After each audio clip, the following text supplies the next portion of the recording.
third speaker, Paul Nuttall, is a member of the European Parliament in the United Kingdom and the Deputy Leader, as Joel said, of the United Kingdom Independence Party. It's my pleasure to invite you to speak.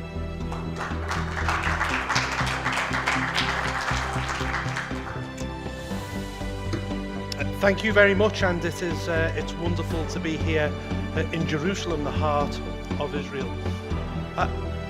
As I'm a British member of the European Parliament, I really want to split my speech into two. I'm firstly going to talk about the European Union and how laws are actually made within the EU, and then I'm going to talk about my own country and how I believe that laws are not being enforced, and they're not being enforced because they're being sacrificed on the altar of political correctness and indeed multiculturalism.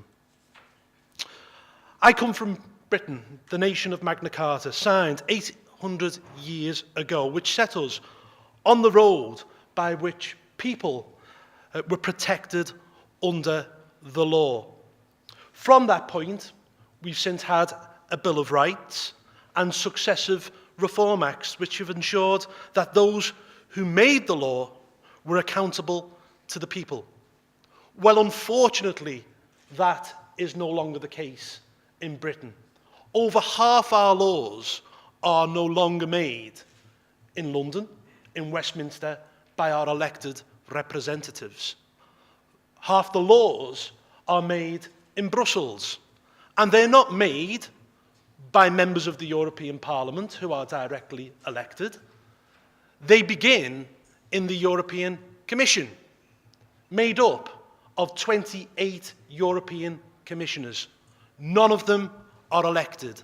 None of them are accountable to the people. And in that commission, they meet in secret with 3,000 working groups who advise them on the legislation and how it should be put together. They don't tell us who sit on these working groups, but we know who it is. It's the corporates, it's the multinationals. Hence why there are more lobbyists in Brussels today than there are in Washington, DC. Now, I put it to you that if law is made in this fashion, if it is made behind closed doors, if it is made by those who are unelected, and then handed down to the European Parliament simply to amend, I believe this is an affront to democracy. In fact, it's not just undemocratic, it's very much un-British. In Britain, the people who make the laws are those we have elected at Westminster. Those laws are then passed up to an unelected chamber, the House of Lords, to amend.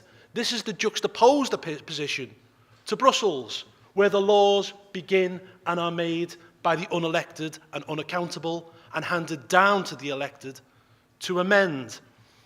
I fear that many of the hard-won victories that my country secured in the 20th century have been given away in the 21st, and I look back at those who died on the battlefields of Flanders, those who risked their lives above southern England during the Battle of Britain, who went up to fight for democracy and sovereignty and freedom. How would they feel to know now that half the laws of my country are now made in a foreign city by unelected, faceless bureaucrats? I believe they would turn in their grave. You would not accept it here in Israel. You would not accept it in the United States. And it should not be accepted in Britain.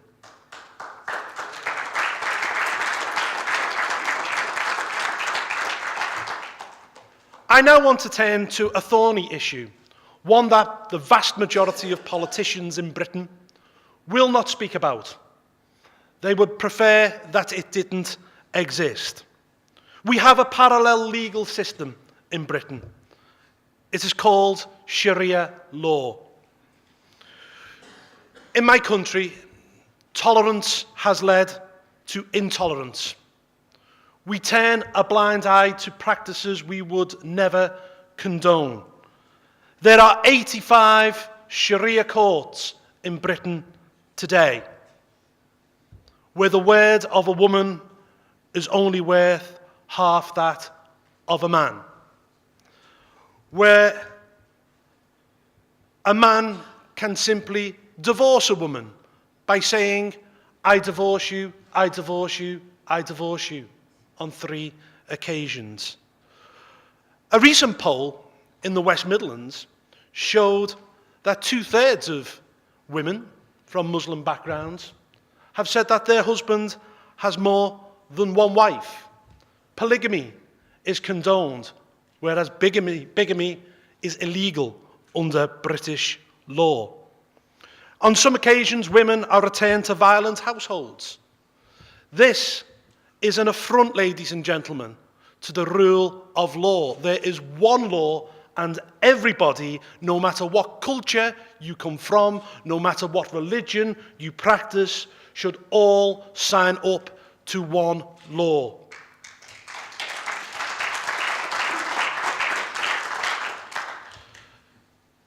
There are 170,000 girls walking around in Britain today who have been female genitally mutilated.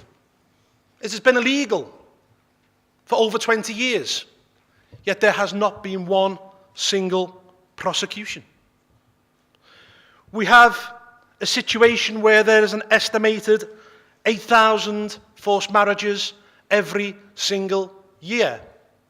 Are we cutting this out? Are we ensuring that young ladies are not forced into these marriages against their will? No. Once again, the British legal system turns a blind eye.